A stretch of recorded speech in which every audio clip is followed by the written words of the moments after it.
మనం దాన ధర్మాలు ఎందుకు చేయాలి? అందుకు ప్రత్యేకమైన రోజులుంటాయా? పూర్వజన్మ పాపాలు, నరక భయాలు తొలగిపోయేందుకు ప్రాయశ్చితం ఏమిటి? ఈ ప్రశ్నలకు సమాధానంగా సాగే అనగనగాలోని నేటి కథనమే పూర్వజన్మ పాప పరిహారానికి మార్గం, సాలగ్రామ దానం ప్రాయశ్చితం అంటున్న కార్తీక మహాపురాణం.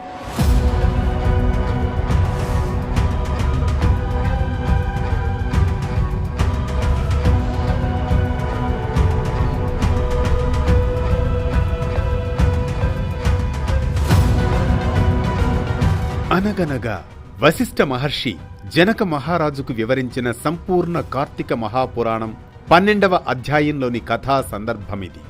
వశిష్ఠుడు జనకునితో ఇలా అంటాడు: ఓ జనక, కార్తీక మాసంలో వచ్చే సోమవారాల గొప్పతనం తెలుసు కదా?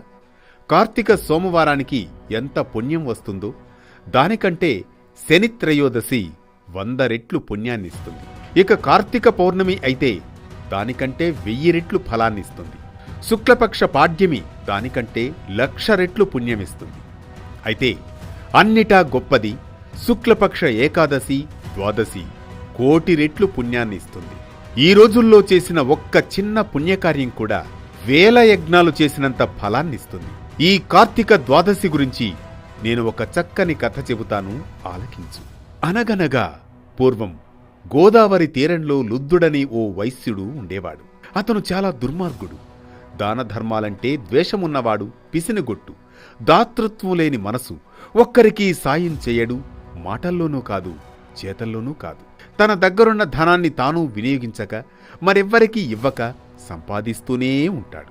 ఒకరోజు విప్రుడు అప్పు తీసుకున్నాడని దానిని వడ్డీతో సహా తిరిగి చెల్లించలేకపోవడంతో మండిపడిన ఆ పిసినారి విప్రుని సంహరిస్తాడు. తదుపరి కొంతకాలానికి ఆ లుద్దుడు కూడా ఆయువు తీరి మృతి చెందుతాడు. యమకింకరులు వచ్చి ఆ జీవుని నరకానికి తీసుకుపోతారు. జనక భూపతి రురువులనే మృగాల చేత, వారి శృంగాల చేత పీడింపబడే ఒకానొక యాతననే రౌరవం అంటారు. ఆ లుబ్ధుని ఆ రౌరవమనే నరక విభాగంలో వేసి శిక్షింపవలసిందిగా ఆజ్ఞాపిస్తాడు యమధర్మరాజు. కింకరులు ఆ ఆజ్ఞను అమలు చేస్తారు.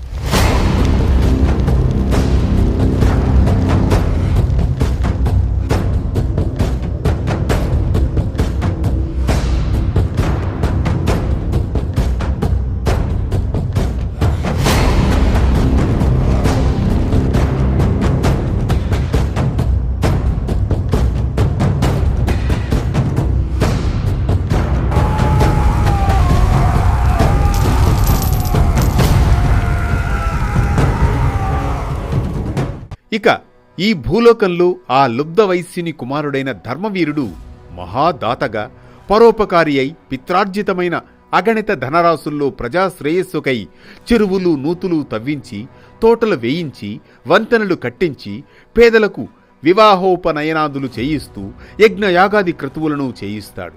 తరతమ భేదరహితంగా అన్నదానాలను చేస్తాడు. ధర్మాత్ముడిగా పేరుగాంచుతాడు. ఒకానొకనాడు ధర్మవీరుడు విష్ణు పూజ చేసే సమయానికి త్రిలోక సంచారి అయిన నారద మహర్షి యమలోకం నుంచి బయలుదేరి హరినామస్మరణ చేసుకుంటూ ఈ ధర్మవీరుని సమీపిస్తాడు.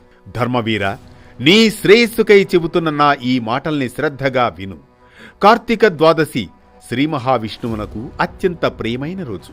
ఆ రోజున చేసిన స్నాన, దాన, జపతప కార్యాలన్నీ కూడా విశేషమైన ఫలితాన్నిస్తాయి. ధర్మవీర, సూర్యుడు తులారాశిలో ఉండగా కార్తీక ద్వాదశి ప్రాతస్నాతులై సాలగ్రామ దానాన్ని చేసేవారు దరిద్రులు కాని, ధనికులు కాని, యతులు కాని, వానప్రస్థులు కాని, బ్రాహ్మణులు కాని, క్షత్రియులు కాని, వైశ్యులు కాని, శూద్రులు కాని, స్త్రీలే కాని ఎవరైనా సరే జన్మ జన్మాంతర కృత పాపాలను దహింపజేసుకున్న వాళ్లే అవుతారు. మరో ముఖ్య విషయం, నీ తండ్రి మరణించి యమలోకంలో నరకయాతన అనుభవిస్తున్నాడు. అతనికి నరకబాధ విముక్తికై నువ్వు కార్తీక ద్వాదశి నాడు సాలగ్రామ దానాన్ని చేయడం ద్వారా ప్రాయశ్చితం పొందవచ్చు అంటాడు. నారద మునీంద్ర, నా తండ్రి పేరున గోదానం, భూదానం, తిలదానం, సువర్ణాది దానాలు ఎన్నో చేశాను. వాటి వల్ల వెలువరించబడని నరకయాతన కేవలం సాలగ్రామమనే పేరు కలిగిన రాయిని దానం చేస్తే సాధ్యమవుతుందా? అయినా ఆ సాలగ్రామమనే రాయి ఎందుకు ఉపయోగపడుతుంది?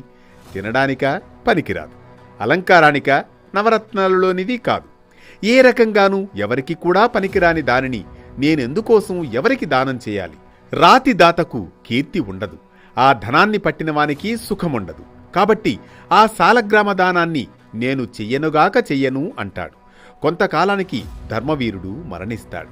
పెద్దల మాటలను పాటించని పాపానికి సాలగ్రామదానం చెయ్యకపోవడం వల్లను నరకగతుడై అనంతరం 3 మార్లు పిల్లిగాను, 3 సార్లు కోతిగాను, 5 సార్లు ఆంబోతుగాను, 10 పర్యాయాలు స్త్రీగాను జన్మించి వైధవ్య పీడను పొందడం జరుగుతుంది. మళ్లీ 11వ జన్మలో కూడా ఒకానొక యాచకునికి పుత్రికగా జన్మించవలసి వస్తుంది.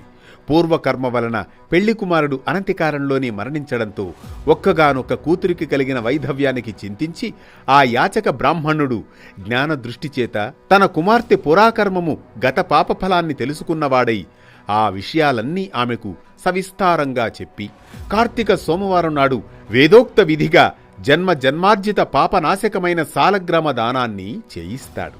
ఆ పుణ్య ఫలం వలన మరణించిన పెళ్లికొడుకు పునర్జీవితుడవుతాడు. ఆ దంపతులు ఇహ జీవితాన్ని ధర్మ కామ సౌఖ్యాలతో గడిపి కాలాంతర స్వర్గాన్ని పొందుతారు. తదుపరి ధర్మవీరుడు 23వ జన్మగా ఒక బ్రాహ్మణుని ఇంట శిశువుగా పుట్టి పూర్వజన్మలో చేసిన మహత్వపూర్వక సాలగ్రామ దాన పుణ్య విశేషం వలన జ్ఞాని అయి ప్రతివర్ష ప్రయుక్త కార్తీక సోమవార పర్వదినాలలో సాలగ్రామ దానాన్ని ఆచరిస్తూ ఆ పుణ్యఫలంగా మోక్షప్రాప్తుడవుతాడు. దీంతో ధర్మవీరుడి తండ్రి కూడా నరకం నుండి విముక్తుడవుతాడు. కాబట్టి జనక మహారాజా, కార్తీక మాసంలో సాలగ్రామ దానం చేత విష్ణువు సంప్రీతుడై విశేష పుణ్యాన్ని కల్పిస్తాడని తెలుసుకో. ఇది పూర్వజన్మ పాప పరిహారానికి మార్గం, సాలగ్రామ దానం ప్రాయశ్చిత్తం అంటున్న కార్తీక మహాపురాణం. ఈ కథనం మనకిచ్చే సామాజిక సందేశం ఒక్కటే: వ్యక్తిగత మోక్షం, సామాజిక శ్రేయస్సు రెండూ దానం, ధర్మం, పరోపకారంతోనే సాధ్యమని. ప్రతినిత్యం ఓ పురాణ కథనం, సూటిగా స్ఫూర్తిమంతంగా సామాజిక సందేశంగా. ధర్మం చెప్పే కథల సవ్వడి, జ్ఞానం చెలరేగే కథన ఒరవడి. అనగనగా అంటూ మళ్లీ రేపు పలకరిస్తుంది ఆరుబయట వెన్నెల్లో జోకొట్టే కథల్లా. కొనసాగుతూనే ఉండండి వేటు న్యూస్తో.